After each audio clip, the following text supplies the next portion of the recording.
From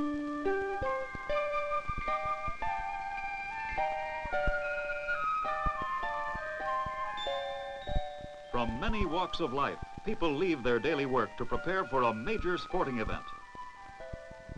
From Winnipeg, Tony Nanton, owner and operator of a thriving toy business. Toronto fireman Paul McLennan. John Bird, assistant professor at the University of Toronto. Sound technician Paul Coombe.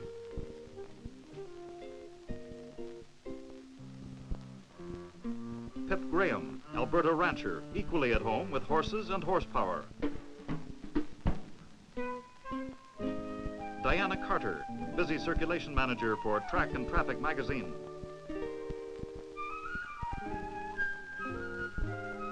The 1965 Shell 4000.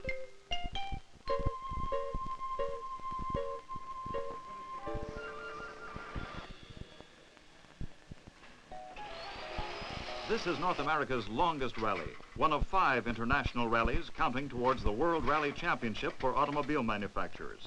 Montreal to Vancouver in 6 days, 4,000 miles of every kind of road, from washboard surface to superhighway, testing the mechanical reliability of every rally car and the ability of the crew, where that careful preparation can mean the difference between a finish and a dropout. Timing is the key to success in a car rally. 1 minute early or late reaching a checkpoint counts 10 points against you. The accuracy of your timing and your timepiece can win the rally for you. We run very basically as far as equipment in our car is concerned. We have a haul-to speed pilot, which is certainly an asset, and we also have made a homemade effort from the front wheel drive for our odometer, which should give us a more accurate reading than off the rear wheels. And we also have another odometer we drive off the rear wheels, the transmission cable, which gives us an auxiliary system if our front wheel odometer drive should fail. Now, other than this and a couple of watches and a calculator we borrowed, this is about it. Judging by the 1964 rally, I would say certainly that the 1965 one is going to be a lot tougher. Going from Montreal to Sudbury, I'm not sure. I think you have 10 hours in Sudbury. I want 9 hours sleep from these 10 hours. Now, if I'm going to lose 3 hours in the mud before I get to Sudbury, I'll have 6 hours sleep only. Then I think in 2 or 3 days I'm going to have some trouble. So I've decided that I'm not going to lose 3 hours in the mud before Sudbury. Well, the only section I'm worried about in the rally is the one from Montreal to Vancouver. To prevent rallyists from changing vital engine parts, seals are affixed to each car the day before the rally starts. Bonjour. Good morning. Good morning, sir. Anything special we can do for you? Yes, I would very much like you to seal the engine, transmission components, and rally. Right. Complete motor oil change, Yes, lubrication. Everything that you possibly can. Fine, we'll look after it for you right away.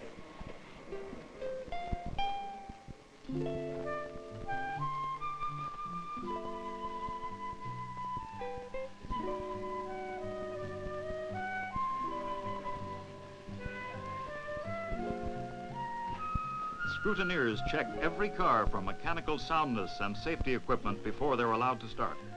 Each entry is assigned a number. All cars are at the ready.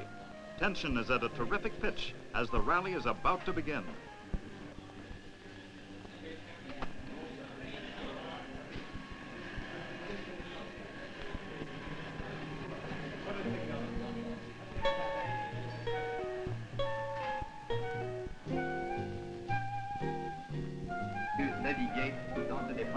Car 101, the first car. Donald Angerhofer and Clarence Ellis, USA, in their private entry Volvo, take off. Place Ville-Marie, Montreal, 8:02 p.m. Eastern Standard Time, April 24th. The 1965 Shell 4000 rally begins.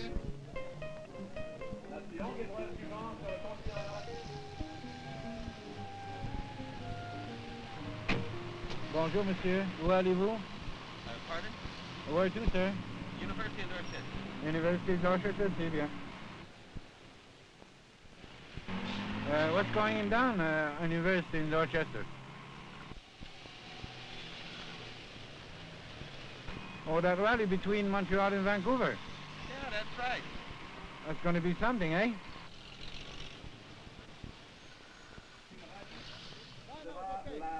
All eyes are on the rally clock now. Car 104, Mustang, driver Paul McLennan, navigator John Wilson, number 1 car in the Ford team. Well, we're underway for the Shell 4000 for 65.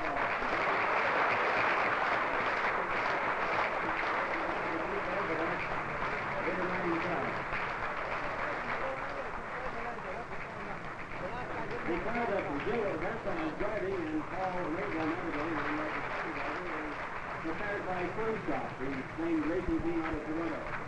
And also the snow tires and mud grip tires on all 4 wheels. Car 110, Studebaker, Mexico's world-famous driver Pedro Rodriguez and his navigator Bill Leatham from Quebec.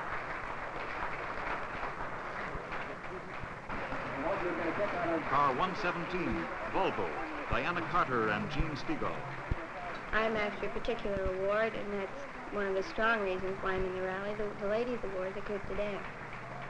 Car 118, Corvair, husband and wife team Barbara and Jim Bickham from Ohio. The equipment that we need is an accurate mileage calibrating system. I think the other thing that you have to have is comfort in the seat, in your harnesses, your safety harnesses, convenience in your navigating equipment such as your clipboard and whatnot. Certainly the most essential thing is something to write with, and these we have lots of, pens and pencils on various places on the dash.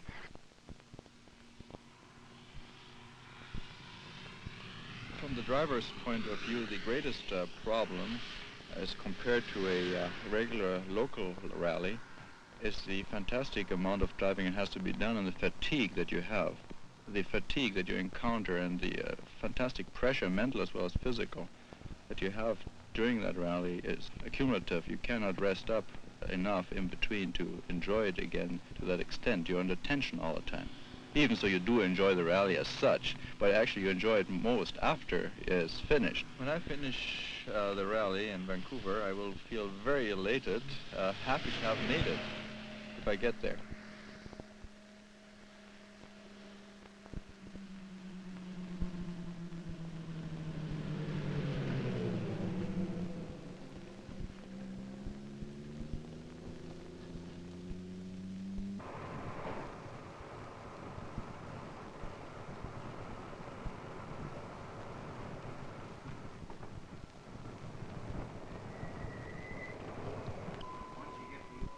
Enthusiasm for rallying doesn't end with participants.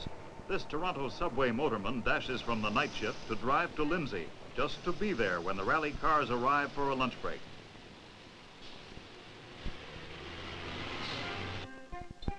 Well, I think the first day is going to be the worst because we won't have been sleeping just before we start. We'll have been too excited to sleep in the afternoon, no doubt, and we'll be going from 10 o'clock. We leave Place Ville Marie. We're not scheduled to reach Sudbury till 5 the next afternoon. In 20 hours, it's a long, long session. You like to know why I am in a rally. Well, this is hard to answer. There are several different reasons. I would say I like competition, especially among cars. But in a rally, especially in Canadian rallies, the course is completely unknown to everybody.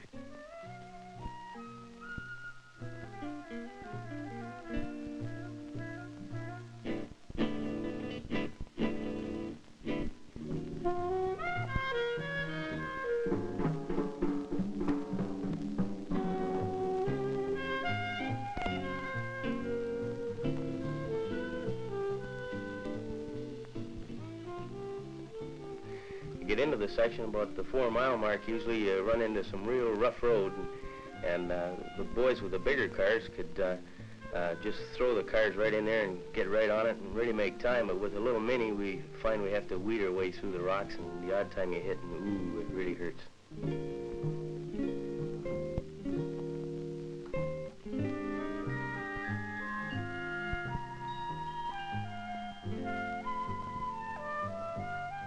87 control points are planned by the rally organizers and set up by local car clubs from Montreal to Vancouver for the Shell 4000. There are 22 controls during the first day, and here, the 19th control is operated by Corsairs Car Club of Toronto. Late or early arrival can count equally against you. If you're late, you hurry and check in.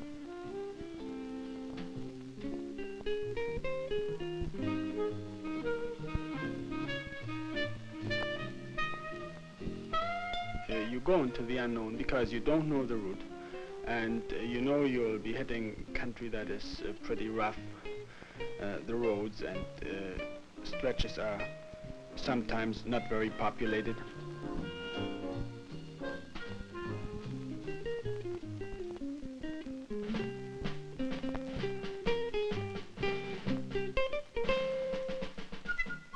Now the end of the first section.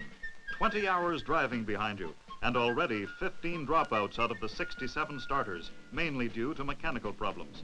Only 15 minutes to check your car, then eat a hearty meal and sleep. In the Shell 4000, you learn even to sleep fast, on schedule, day or night, to be ready for tomorrow.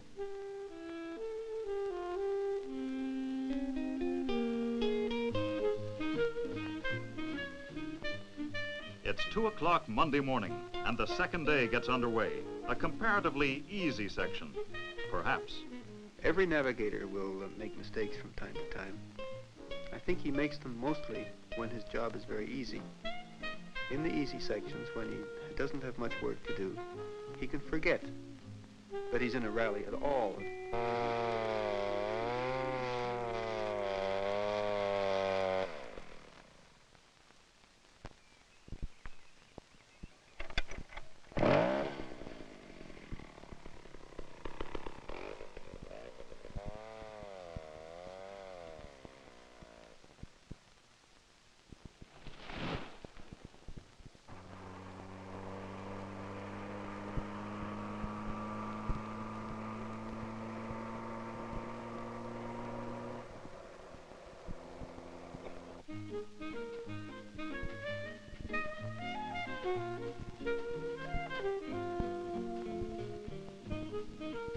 Enjoying the bright sunshine and good roads are one of the Volvo team cars with first driver Art Dempsey and second driver navigator Bill Silvera from Scarborough, Ontario.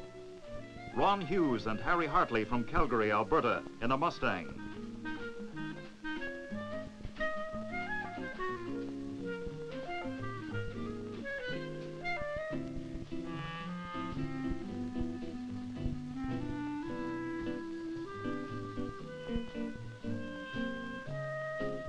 John Balfour and Doug Fraser from Comox, British Columbia in a Porsche gas up at Schreiber.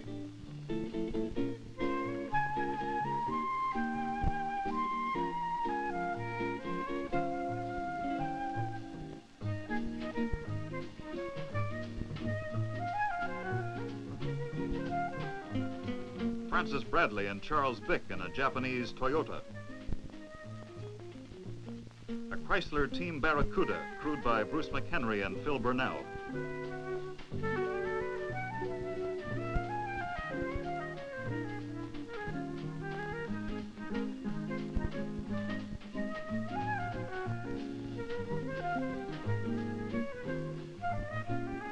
The cars move across northern Ontario to the second overnight stop at Port Arthur, where Pat Goodall waits. I would have been on the rally as an entry if I could have done, but my navigator couldn't come.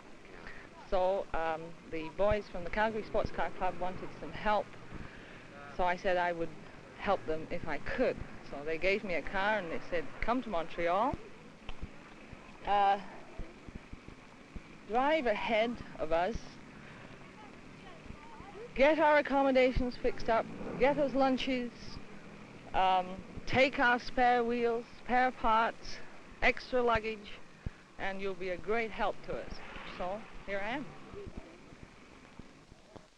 Hochreuter and Durka have dropped back, and Taylor Edwards have taken third place. Third day, takeoff time 12:30 Tuesday morning, after an 8-hour stopover at the lakehead. And I expect the third day will be tough because it seems to be the longest day of driving, and we'll cover about 1,000 miles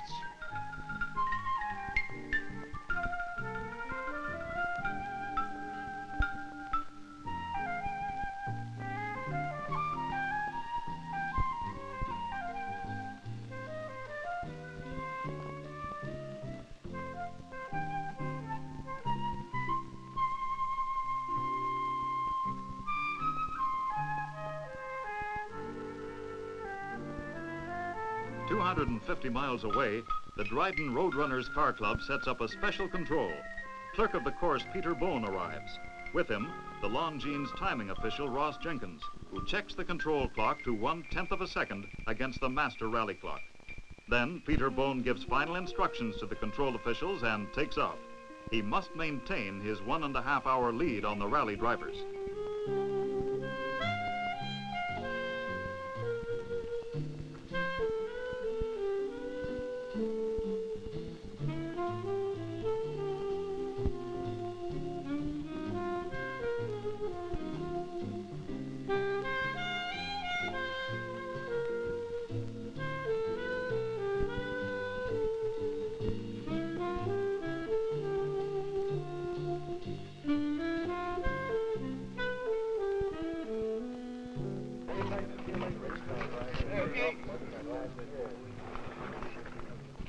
Drivers are informed about the condition of their cars as they stop here. The chief scrutineer explains his job. The brakes have to be checked, the lights, headlights, high beam, low beam, your wipers, and your horn. More or less, this is a safety precaution to continue, when the cars continue on, more or less to inform the drivers at how the condition of their cars are.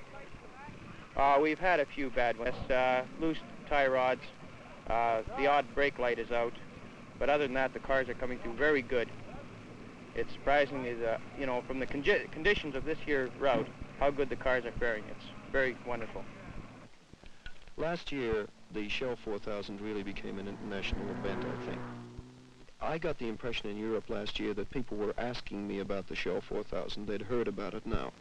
The inclusion of the special stages had made the rally more European. It had a great deal more appeal to the European who's interested in rallying. I feel the biggest point about rallying, which the general public appears to miss, to my mind, and to most rallyists' mind, is the fact that rallying is not racing. There's a definite difference, and this must be brought home to the general public. Rallying is simply keeping a car on a set average speed over a given route. And according to the regulations in Canada, this average speed must be at least 10% less than the posted maximum speed limit, and invariably is a lot less than this.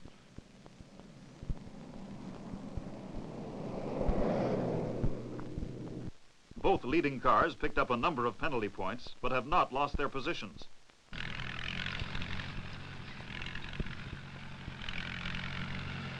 The fourth day takes the rallyists from Regina to Edmonton via the South Saskatchewan Dam site, one of the largest power and irrigation projects ever undertaken in Canada.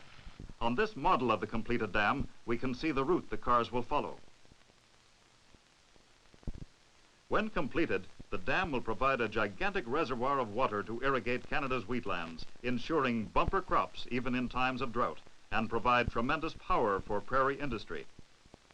In the middle of their busy day, these Saskatchewan land surveyors stop for a moment to watch another kind of history being made, as the first of the cars goes by on the fourth leg of the Shell 4000 rally.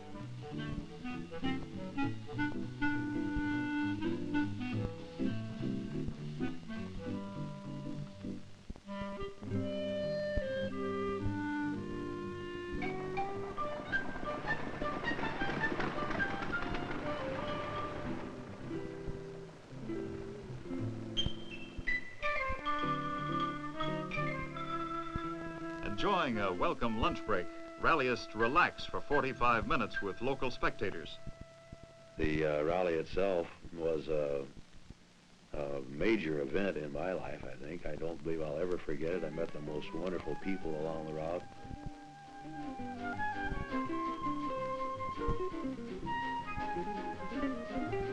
On the road again, rallyists reach Camp Wainwright, one of the 6 closed sections in the rally. Safety helmets are mandatory, as are seatbelts for both drivers and navigators. Rally officials constantly check to see that every car is properly prepared for road conditions and that every precaution is taken to guarantee the safety of cars and occupants against mishap through the closed speed sections.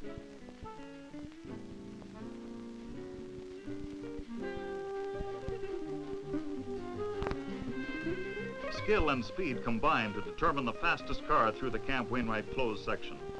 Drivers compete in their own classes against cars of comparable size and power, and 1 point is charged for every 6 seconds slower than the fastest time.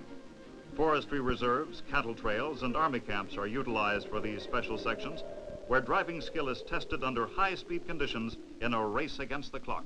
It's a matter of the driver putting the car over the course just as fast as he can. I think a big asset that I as a navigator can contribute to the success on a special stage is not to appear rattled if the driver has braked rather hard. I think the least concern I can have at that particular point, the better off he's going to be. He's worrying enough about whether he's going to be able to get stopped in time or around the corner.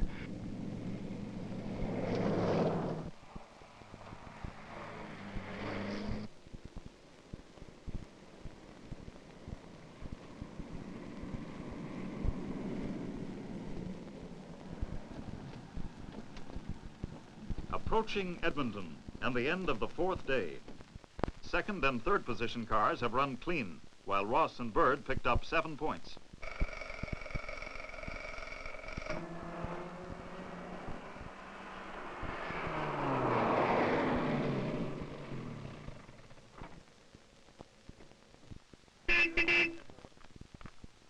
No matter what the hour, Shell station operators are prepared to service rally cars all across the route. Alan Albrecht and Tom Jones appreciate the seconds saved by speedy service as they gas up their Mini Cooper.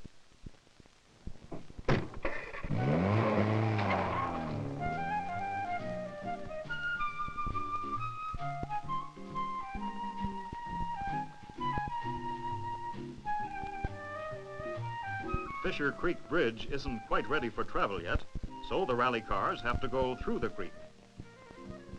Just about any of the rallies will stop and help you if you're really stuck. Well, I'd probably just think if I pass a girl in the mud, well, it's one of these ladies' drivers. Any other rallyist, if he's still got a snowball's chance, he's not going to stop and haul us out of any mud or ditch. And the same applies to us.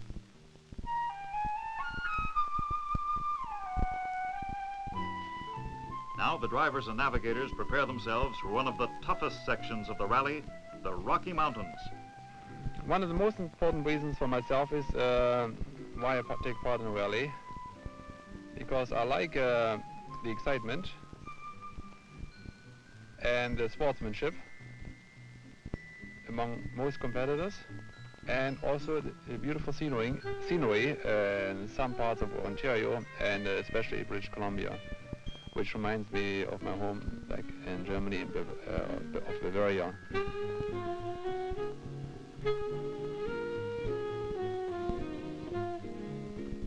I found the Cascades, from my point of view, one of the toughest sections, in that we arrived there just very shortly after sundown, and the shady side of the mountains, as it were, are quite black, with a very bright sky still remaining, and it makes roads that are normally lit with a headlight or your running lights invisible because of the glare from the sky. You can't see where you're going. All you're looking into is just a dark hole. Ross and Bird picked up 52 points, but still retained first position by a narrow margin.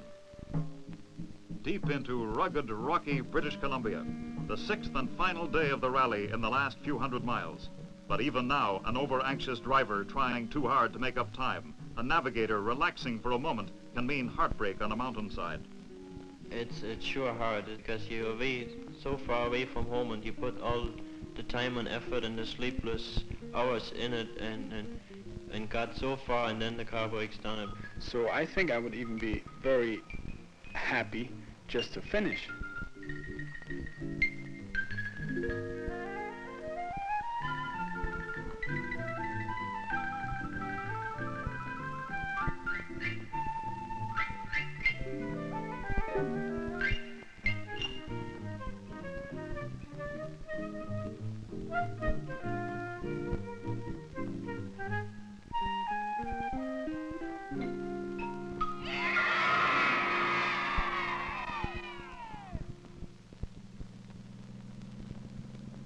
I know I shall be extremely pleased to have crossed the finish line at all, and I hope my car will be in one piece.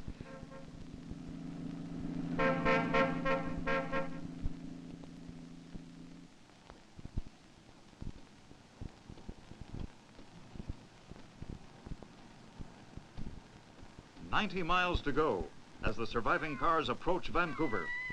Vancouver, the finish line. And the first car arrives to a tumultuous welcome. Paul McLennan and John Wilson, and 4,000 weary miles forgotten. Pat Onions and Doug McClellan pull in their triumph. Montreal seems like only yesterday. Ladies team Diana Carter and Jean Stegall make no effort to conceal their delight. They've beaten many of the men in this test of skill and stamina. It's getting better. Year after year, it's also getting harder.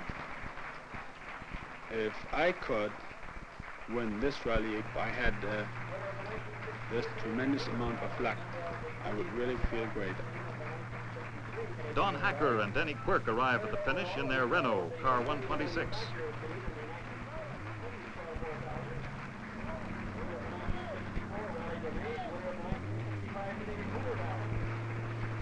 Pip Graham gets a special welcome from Mrs. Graham.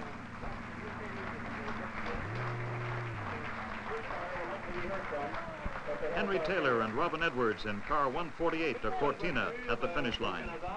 Just to finish is to win in this kind of a rally. Everybody here will always remember those 4,000 miles across Canada. Fifth award, private entry, Pat Onions and Doug McClellan, Triumph.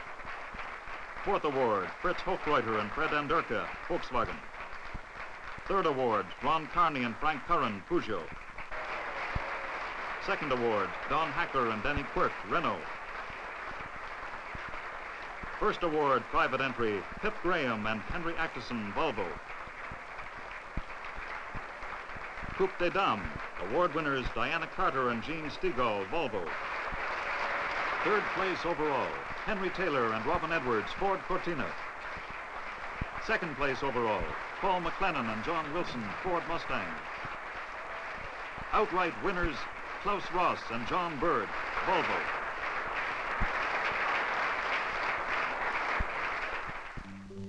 Six days and 4,000 miles of dust and ditches, mud and mountains. A great rally.